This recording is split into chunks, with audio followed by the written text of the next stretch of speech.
Когда в одночасье пришли огромные туроператорские компании, олигархические, почему-то все директора отелей побежали за ними с желанием отдать побольше номерного фонда в жесткую квоту. Возможно, для вас это сиюминутно выгодно.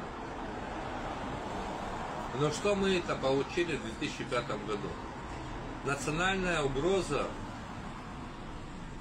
безопасность, национальная угроза экономическая мы видим по факту.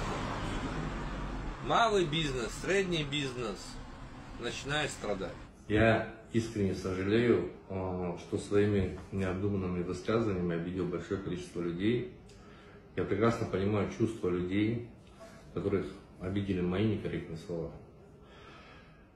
Многонациональный народ Абхазии всегда отличался гостеприимством. Я сейчас понимаю угрозу для безопасности нашей страны, представляют именно такие провокационные высказывания, аналогичные тем, которые я себе позволил. Бюджетонаполняемость Республики Абхазия в том числе зависит от русских туристов. Может быть, бюджетонаполняемость семейной Басарии зависит от того, сколько ахинеи он скажет в день. Я это допускаю. Одно несомненно.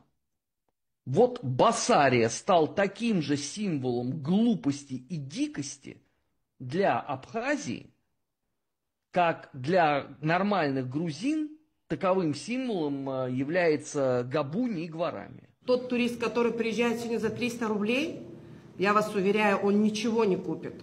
Он будет стоять в очереди за стаканом сока, воды, то, что дают там в отеле, но на улице он ничего не купит. Они приезжают, покупают дошираки, извините меня, да, но мы хотим, чтобы они купили там сувениров, нашу сельскохозяйственную продукцию и так далее. То есть нам такой турист, я считаю, не нужен.